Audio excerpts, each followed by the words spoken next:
Welcome to Black Belt Beauty Radio, a podcast fueled by a passion to support your journey in developing your most beautiful and optimal performance in life. Each episode is driven with the intention to elevate your mind. When we elevate our mind, we elevate our life. So get ready. It's time to rise. Hey, you guys, welcome back to Black Belt Beauty Radio.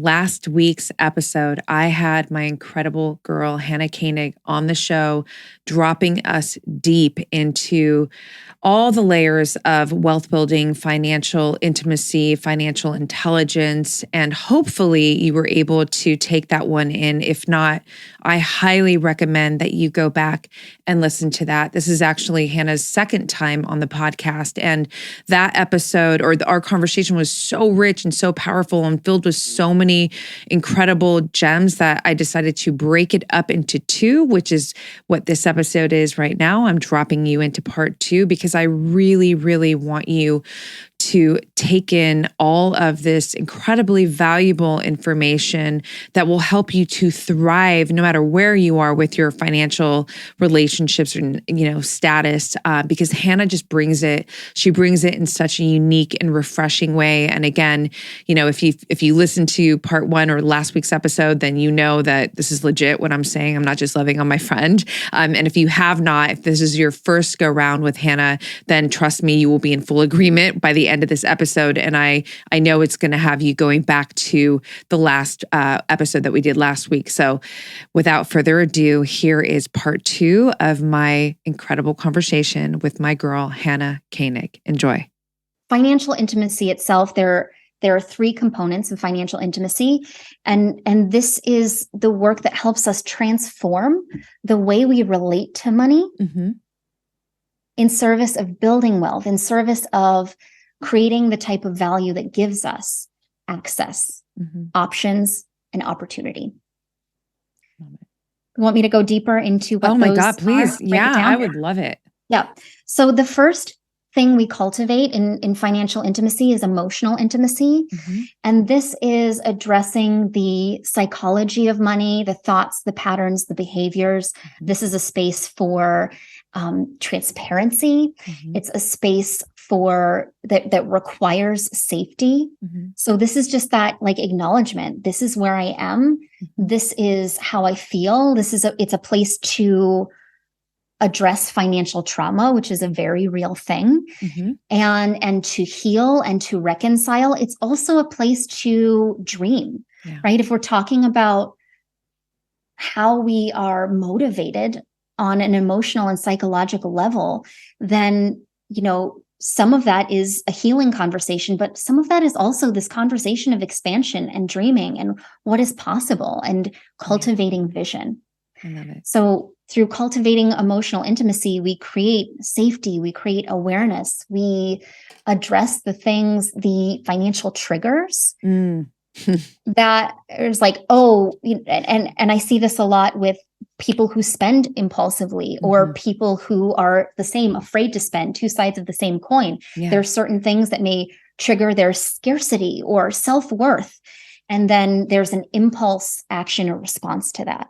So emotional intimacy creates the bubble of awareness between impulse and action. Oh, I love that. It's a space where, right? And when we have that bubble of awareness, all of a sudden we have more opportunity for choice. Yes. Right. And that's how we disrupt patterns. It's also a place to create and establish financial boundaries. So that could be financial boundaries with yourself. It also could be financial boundaries with others. Yeah. I had terrible financial boundaries with myself. Yeah. Because it was a free for all. Right. And it's really hard to feel safe and supported in a relationship that doesn't have boundaries, that doesn't have clarity, that doesn't have communication. So that's emotional intimacy. From there, we move into intellectual intimacy, and that is the financial intelligence. Yeah. So this is now understanding how these fundamental systems work in a very simple way. Because when you understand how a system works, you can work that system. You can participate. Yes. And this is the way I teach. When I'm teaching intellectual intimacy, I teach the fundamentals, and also the way I teach, because I work with a lot of people who are entrepreneurs or have a side hustle or want to have a component of their business, because I've done business work for so much longer before the financial work. So what I teach is like, here are the fundamentals of how building wealth works. And then we can, once we understand how something works, we can take it apart, or we can understand how to adapt and modify it for your business or your personal life, because personal finance is personal. Right. So it's just like at the gym, if you know what muscles you're using, then if you have an injury or something's feeling a little off, you also start to understand how to modify something. Totally. Right? If you're like, oh, my knees are feeling a little weird, I'm going to do this in a way that still works that muscle, but I'm not going to do it in a way that compromises my joints. It's the same thing with money. So intellectual intimacy is where we start to understand and cultivate financial intelligence. So how wealth building works, how to be in a relationship with our money, and we start to implement systems to support that, right? Really simple. So I sit down at the end of every month and I have a money plan, or what some people would call a budget. And I tell every single dollar, I give every single dollar a job. This is how you get to show up. This is how you get to show up. This is how you get to show up. And me giving all of my dollars jobs ensures that they are consistently showing up in the ways that are reflective of my values. I love that. Means that wealth is being built. That means that the things I'm prioritizing and working towards are actually not just a priority in theory, not just a priority on paper. They are a living, breathing, growing priority. And I love it because you're in the driver's seat.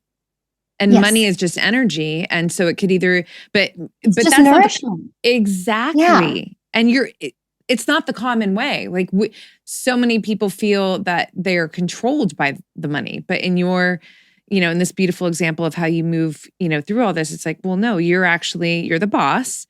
But it's a very healthy, there's no control issues. It's just like, hey, this is how it's going to work for us, like team Hannah and money is how I'm kind of seeing it, Team Hannah and money. Money gets to be my ride or die. Money gets to be the reason I say yes to the things that matter to me most. Money gets to be the fuel behind my mission. Yes. It's a resource, right? So I use it as a resource. And I think that I have a lot of people who ask me, and this is an emotional intimacy conversation, but they're interconnected. There's no, we do one, then we do the other. This is nonlinear. They both happen simultaneously. I have a lot of people who ask me, how can I trust money? I have a hard time trusting money. And it's like, that is always an indicator of our ability to trust ourselves with money. Yes. Because money's not going to lie to you. No.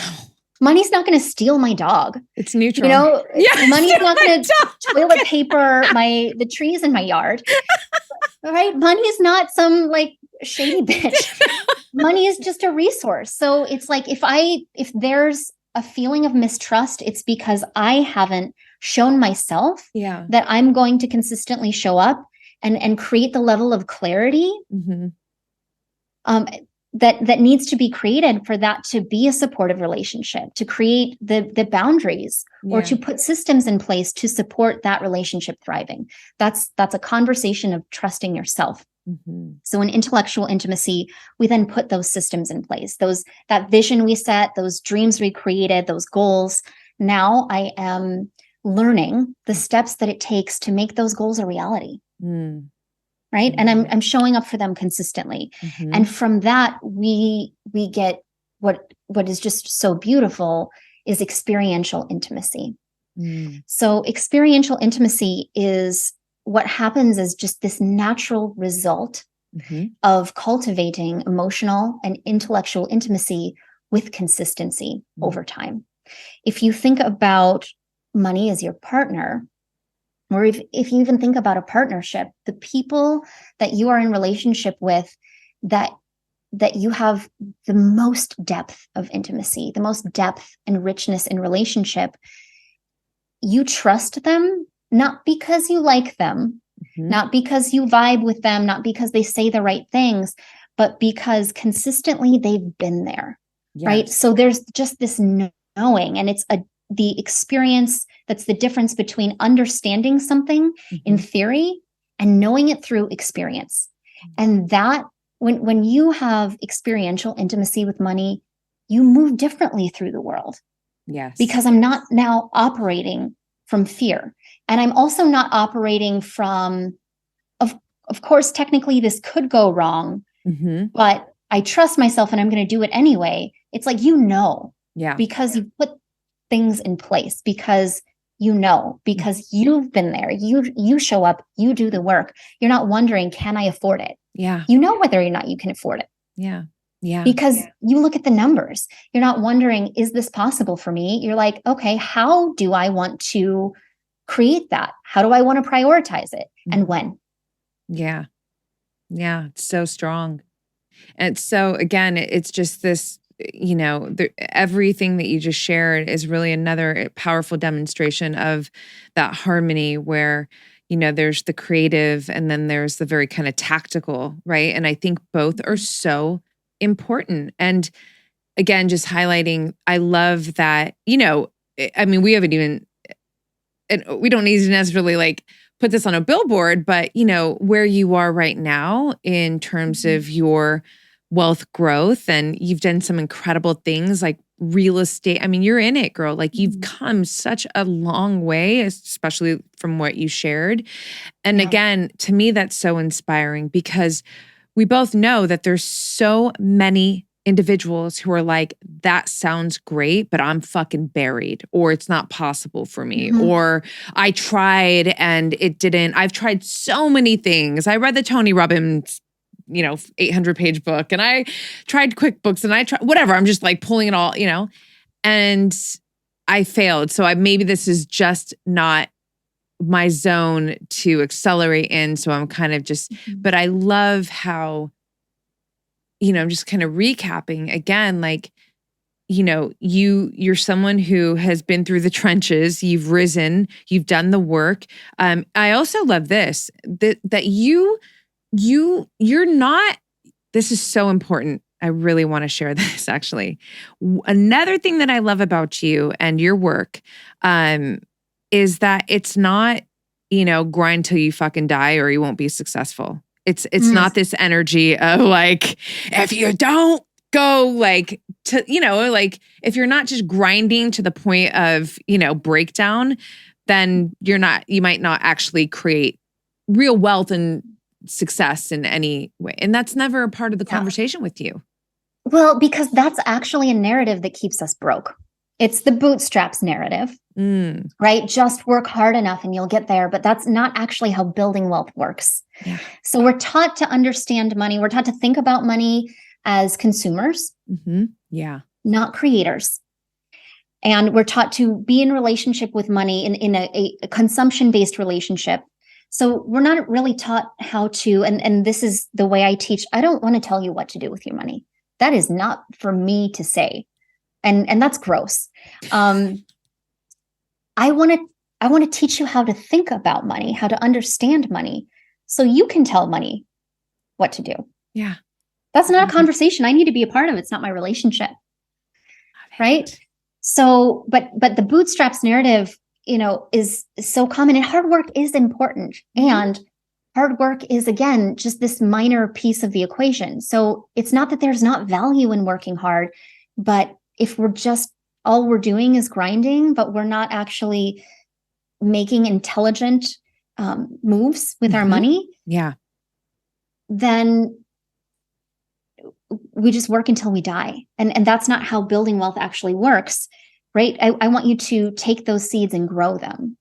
It's sort of like chicken and the egg is a good example, right? So you get your paycheck, you work really hard, you get your paycheck, you buy eggs, you eat eggs. There's no more eggs, you keep working, you keep eating eggs, or you could buy chickens. Yeah. Chickens make eggs. So this is the same when we talk about investing, and it's like, it's less than 30% of women are investing right now, which is wild. And there's a huge investment gap, and there's a huge gender wealth gap. Wow. I'm very passionate about this. But building wealth is actually about working less. It's about putting your money to work. So now I start to think about about how can I give my money jobs? How can I put money in places where it generates? There are two types of income that you can create as an individual. There's active income. That's the money where I work, I exchange. So I'm coaching somebody, they pay me to coach them. We have this exchange, they pay me. That's active income. And that's what most people make. And then there's passive income. So I invest my money into, say, a rental property, and that rental property cash flows at a certain rate. And all of that additional income that's passive income. So I'm not there holding the walls up.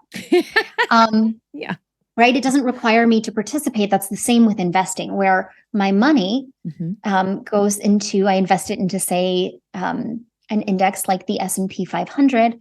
Now that money is making money. And then when that money makes money, I reinvest, those are called dividends. I reinvest those dividends. So now that money is making money. And that is this beautiful thing called compound interest. And it's basically this big, slow snowball effect. Yeah. So good. Yeah. So important. And that's about doing less. Yes. Again, if it's this tool for nourishment, it's not, building wealth is not just about amassing a fortune so that you just have this fortune. And so that you can say you have fuck you money and tell a lot of people fuck you. Right. That's not the point. The point is, it is this resource that gives us the ability to live well and to live beautifully and to do to put this resource to work in meaningful ways that matter to us. And that includes rest. That includes leaning back. I cut about $100,000 in active revenue streams out this year in my own business to create space to pivot and to build new things. And I had the ability to do that, the flexibility to do that, because I put systems in place, because I understand this is what I have on the table. This is the operational buffer I have. I can work and operate with this level of revenue. It doesn't have to be, I don't always have to work harder, increase my revenue, do more. It's this negotiation between of what what's important to me most and what's important to me in the moment. I love that. And it feels like you definitely have a strong vision of Hannah's wealth, just in general. Like, can you talk about that actually? So vision. I can frame it. Let me frame it a little different. So wealth vision, I mean, the kind of obvious when maybe somebody hears that, it's like, oh, how much money do I have? Like, what kind of house do I have? What kind of car do I drive? That kind of thing. But that's basic. And I don't even feel like that's really a strong kind of vision, not to put down anybody's vision, but I feel that because as someone who is very, I actually use visualization in my own personal life and even in, my coaching practice, that there's nuances, there's layers and other tactics that, when you're thinking about a vision, like what's the mood, what's the temperature, what's the frequency, what's the essence, like these are real, this is really to capture a vision. But I believe, and this very well with me, that if you don't have a vision of yourself and of your life, then how are you even moving? Like we need to be moving forward towards something, right? Yeah. If you don't know what you want, then how do you build that? Yeah. How do you create this thing that you want when you aren't clear about what that is? And this is exactly where I start with people when we start money work, is not, here's the strategy. It's, what do you want? That is the most important question to answer. Can we get clear and can we get specific and granular about what you want? And it's not just that vision board we see like circa The Secret, which is going to make me sound ancient, but no. And I've done that. I've created vision boards that were based on this. This is what it should look like. Yeah. Instead of how it should feel. And those often over time were just this reflection of what I thought I should want in a material sense. So there are multiple layers to creating a vision, but I just want you to ask yourself, if you do anything, if you take anything from listening to this episode, I want you to ask yourself, what is my vision for my wealthy life? Yeah. Right. And start to think about, how do you want to be supported by money? Right? If money's your ride or die, where do you want to go? What do you want to build? How do you want to feel in relationship to this thing? How do you want to feel when you make a purchase? How do you want to feel when you open your bank account? How do you want to feel when you say yes? How do you want to feel when you say no? Love it. Right? How do you want to feel when you give? How do you want to feel when you share? And where are there gaps in what you desire for this experience and this relationship and the way you're currently operating? And that's going to give you a ton of clarity. Now, there's also technical financial clarity, right? There is, for a lot of people, there's a number. Yeah. They're like, I can calculate if I want to retire early, then that can be a mathematical equation. Right. If that's and there's a whole movement. It's called the FIRE movement, Financial Independence, Retire Early, where people are like super hardcore hustle focused and like incredibly restrictive for like 10 years, and then they never work again. I find that is not sustainable for most people, because restricting usually leads to splurging. Deprivation leads to impulse. You see that with food. You see it with everything. Yeah. So it's not a sustainable model for most people, and it also requires a certain level of privilege. So it's not really accessible for most people, right? Right. Like for me, I'm scrappy, but I'm also 100 pounds. I'm 5 feet tall. And there are certain, I've traveled the world by myself. There are certain environments and situations where I'm not going to walk home. Yeah. Because I'm not an idiot. Good. Right? I'm not putting myself in a situation that would compromise my safety. Yes. So that extra money for the Uber or whatever was a necessary choice. So extreme restriction is not what I'm interested in. But just to circle back around, part of that vision can be, you can be like, oh, I could retire in 10 years, or, oh, I could pay off my student loans in 5 years. And on our summit, we had 2 or 3 speakers, I think 3 different speakers who paid off multiple 6-figure student loan debt. Amazing. And that's just a portion of their journey. So there is, again, this emotional intimacy when we're creating the vision about how we want it to feel, how we want money to support us, what we want to build, what we want to create. And then from there, we can take that clarity and break it down into this really beautiful reverse engineered trajectory of how to build that. I love it, girl. It's so good. What have we not there? It's such a big topic, and I know that you're going to have to, you're like a Black Belt Beauty Radio regular, just because the conversation is so important, and we're always like science. It's like, you're always discovering new things and new ways. And so I always want to tap into your genius and your wisdom and your energy around all of this. But is there anything that we haven't touched on that you would love to live in this conversation? Yeah, I think it's really important for women, especially. I just know most of your listeners are women. Yeah. And this is true for men as well. But women have an immense amount of financial power. And I, again, am not sharing this as an opinion. I'm sharing this as a statistic. So when you look at the gender wealth gap, for every dollar of wealth, my white male counterpart has, women across the board only have 35 cents. And then when you look at different layers of identity, when you intersect, that number becomes even smaller. So for Black and brown women, that's a penny. Wow. Like, it is wild.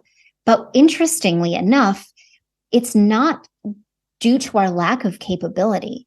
Women outperform men as investors statistically across the board. There are tons of studies on this. You can find them University of California, Berkeley, Fidelity, Vanguard. We are statistically better to lend to, so we're more likely to pay back money when we borrow it. We hold the majority of purchasing power in our households. What else? I mean, there are just so many incredibly powerful statistics. We circulate money better. So women are more likely to spend in ways that put money back into their communities and their families. And if you understand economics, when money is circulated on a local level versus on, sort of an industrial level, like if I spend at Walmart or if I spend at my local holiday small business pop-up, the money I spend at that small business pop-up is going to recirculate 30% higher in my own community. Wow. Women spend more on education. Women give more to charity. So we do better things with money, statistically speaking. So women have this immense amount of financial power. And if you don't feel incredibly financially powerful, this is not your fault. But you do have the ability to shift that, right? You can take responsibility for the type of experience you want to have with money. And what happens when our financial power goes unacknowledged? And not only is it unacknowledged, but we are fed narratives like, well, that's because you are impulsive, instead of, the system being acknowledged in its design, or that's for this reason, or you're bad with money. Then we start to believe that we're powerless. And if there's a second thing that you take from this, other than cultivating your vision, I just want you to know that you have an immense amount of financial power, and no one needs to give you that power. You already have that power. It just needs to be acknowledged. And then you just need to cultivate the tools to wield and express that power. You need to be in spaces where you're encouraged to use that power. Coming from a woman who has done all the work. So it's just, to me, the credibility is even much more, it's so much more substantial. I love that, Hannah. That's all of it. Everything is so powerful and so valuable. What's on the horizon for you? What's coming up? Yeah. So I have a course coming up in January. We start January 16th. And I'll have a workshop at the beginning of January. So I don't know when this is coming out, but it will sync up. Yeah. I will sync all the things. Yeah. Cause I know already people are like, where do I sign up? There's a free, it's called the Wealth Masterclass. That's January 5th. I believe that's a Thursday starting in the new year. The Wealth course starts January 16th. We already have some really incredible humans in that. We've only shared that with my email list just because we took a break on everyone's psyche in terms of promotion during holiday offers. Gnarly. Including myself and my team. I was like, we're not doing Black Friday, Small Business Saturday, Cyber Monday, Giving Tuesday. It was like, this is enough. But the wealth course is where I teach all of the fundamentals of building tangible wealth through the lens of financial intimacy. So you get the emotional, intelligence supporting you moving through creating the financial intelligence. And that is active, practical, implementable learning. So you will be making your first investments during the process, not just learning it in a virtual classroom setting, but working together or working through that process in real time. So wealth course, maybe a podcast, we'll see. I am so about that. That's the big thing. Yeah. I'm so about both. I am totally jumping in. I want to say this too, because I think it's a value. I'm coming into your course. I make money. I got we're doing all right. Can we always do better? Absolutely. Am I always driving myself in that direction? 100%. But what I know with you is that you can speak to wherever anybody is in their financial journey. I really believe, or maybe you can tell me like if there's somebody that you're really focused on more, but I believe that I just feel this, and obviously I know you're my girl, that, this doesn't need, you don't need to it's not just for someone who doesn't know anything, or somebody who's got, it's like everybody in between. Right. And honestly, Hannah, it's like coming into space with you, to be in your energy, to have fun with, your incredible energy and share and learn. And I already feel like community in the process. Honestly, I'm not trying to sell it. I'm in I can't wait. I know so who excited. has already signed up, and I am so excited about just the people who have signed up getting to hang out in a space with each other, because they're like some of like my mentors and my best friends have been hounding me. The wealth course was not supposed to come out as quickly as it did, but like people wouldn't leave me alone about it. So the cool thing is, it doesn't matter. Like if you're a noob, I break everything down in very simple, approachable language, because it doesn't need to be complicated. Yeah. And when it's complicated, our eyes glaze over, we opt out, we don't want to do it. So it's fun, it's accessible, but it's like you can also have your financial foundations in order. And we're having conversations about moving beyond that, because, in my own life, I'm also a real estate investor. I also invest in the stock market. And I'm on a mission to close the wealth gap. So we get to have the foundational conversations, but we also get to have high level conversations. And I teach it all through what I call a dual use curriculum. So you'll understand how to implement it in your personal life, but also if you run a business or if you have a side hustle, a business can be an incredible tool for building wealth. Yeah. Because you have cash flow and leverage. And so there are sort of two different types of conversations that happen in mainstream finance. There are these entry-level conversations where you hear like the Dave Ramseys and the Susie Ormans and the kind of mainstream people just talk to broke people about living broke and being broke. And that has a place and it can be helpful. I mean, I don't endorse their approach. However, I went into like $40,000 worth of debt the first year I started my business. Like I have done things backwards. So knowing how to clean it up and get your shit together, really important. And also what I'm here to do is also bring in those high level conversations where we're like, in business, in wealth building circles, debt is just this tool. So intentional debt is this thing called leverage. Yeah. And I have used a lot of leverage this year. I was just looking at how many down payments I've made, and it was something like $170,000 worth of down payments this year on property purchases. And I was like, wow, that feels like a lot. Yeah, it's incredible. And taking on that debt actually doesn't count as debt when I go to buy another property, because that debt is cash flowing. So it actually counts as a stream of revenue, but you have to know how to do that. And so we have all of these financial tools. Credit is another financial tool that you can leverage as a tool for building wealth. But there's no comprehensive debt education. There's no comprehensive credit education.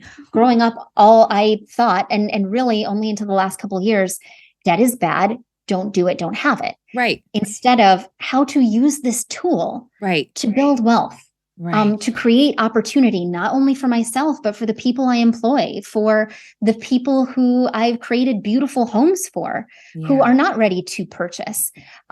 Credit is the same. Like it's like, oh, hide your credit cards in the freezer or cut them up or don't spend. No, credit is this tool that helps people you are in business with trust you, right? It's this like seal of approval.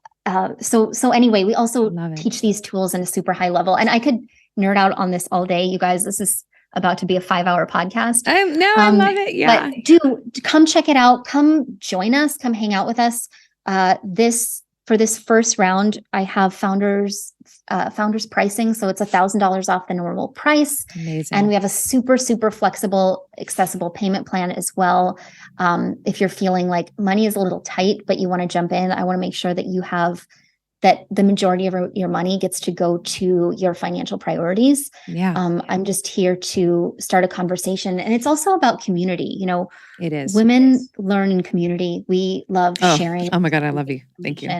Wait, can you say that again? Start from the community. It's also about community. It's also about community. Women learn in community. And historically, wealth and resource is a communal thing. Mm-hmm.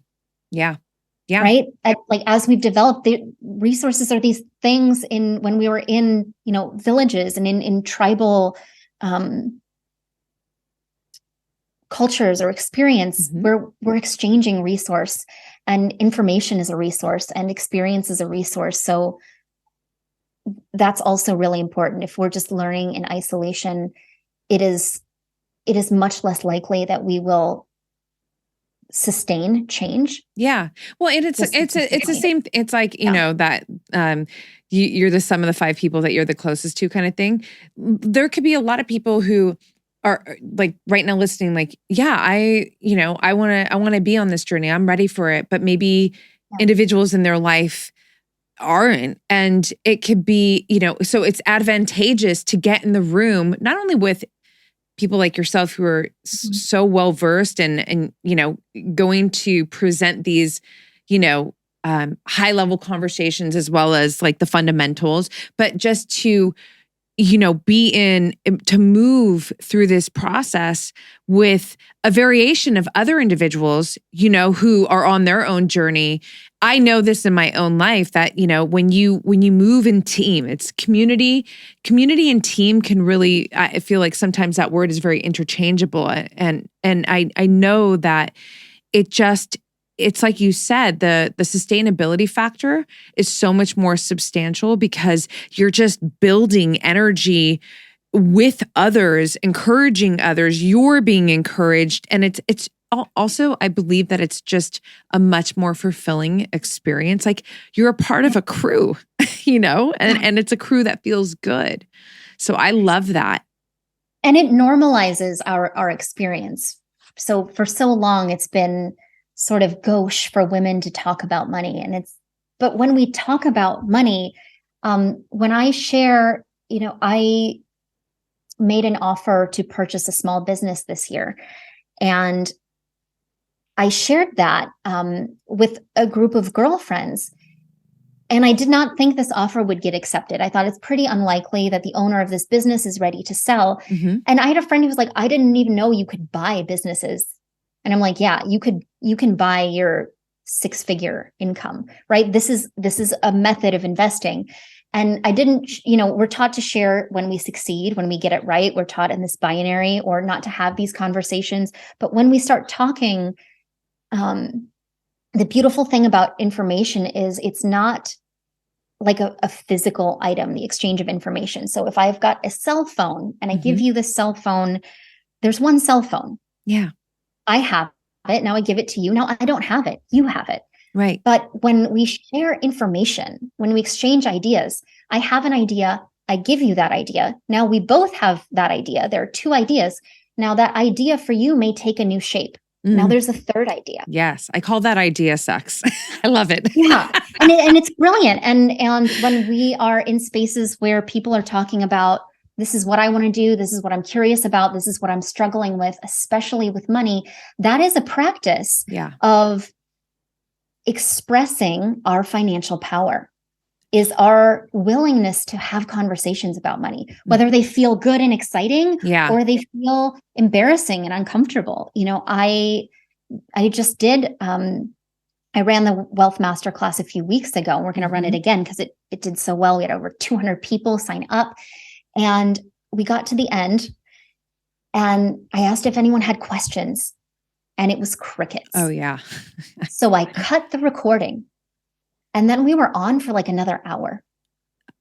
It doesn't surprise me. It's incredible. And it was magic. And the questions were so good and so much learning happened. Yeah. So it's like safety, intimacy, right? Yeah. This is an intimate environment where you're not going to be recorded and exploited. Right. And then beautiful things come as a result of that. Yeah.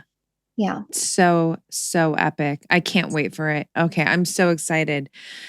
Thank you so much. I just adore you. I love you, girl. And again, I really believe that you're driving a whole new expression of what wealth even means, in addition to obviously how to, cultivate this. And it's the timing, I think, is actually very cosmic because there's so much suffering in this, in the current state, and in a way, I also see it as a time of absolute opportunity, but that's all a mindset thing, right? And so that's where you're such a leader in this space where you're like, you can really, for those that are actually making the decision, and I hope, all of our listeners are making that decision to say like, hey, wherever I am in my journey with my finances, with my wealth, with my money, like I'm ready, I'm worthy to, take it to the next level, to do the work, to, to thrive in life. And you're at the forefront of this. So I love you. Where can everyone connect with you, sign up, all the things? Obviously it's all in the show notes, but please speak to it. Yeah. I am Hannah Koenig on Instagram. That's Koenig. I follow Roxy. We follow each other. So you can also find me there just by digging through mutual contacts, but because the last name is kind of a challenge with spelling. So come hang out with me on Instagram. Yeah. I love new friends. I respond to DMs. I hang out. I make time for people. So please, by all means, like jump in my DMs, ask me questions, ask me about your credit score. Ask me about how to say no to your boyfriend's cousin, whatever it is. Like I got you. Also hannah-koenig.com. That's my website. You can check out the wealth course at hannah-koenig.com/the wealth course. Really, we went really simple with the naming. I love it. And if you want to jump into the free workshop, I'm pretty sure we'll have the link available in my bio on Instagram. Yeah. Yeah, it'll all go in the show notes, and I'll be sharing you on my stories, like when this comes back, the workshop and everything else. I'm so team Hannah. I love you. Thank you so much. I love you too. To be continued. Thanks so much for tuning into this episode, you guys. If you loved it, please share it on your social. Throw it up on your Instagram stories and tag me. I'm at Black Belt Beauty. I am also at Roxy Look, RoxyLook. I love connecting with you guys. This is a conversation that I want to just continue growing with you guys. So if you feel inspired to hit me up, do so in that space. I always enjoy hearing from you. If you'd like to support this podcast, you can do so by rating it and reviewing it via iTunes. It's such supportive help, you guys. It really helps the visibility of this podcast. So I appreciate and thank you in advance for doing that. And on that note, you guys, I'm signing off with all my love and always looking forward to catching you on the next.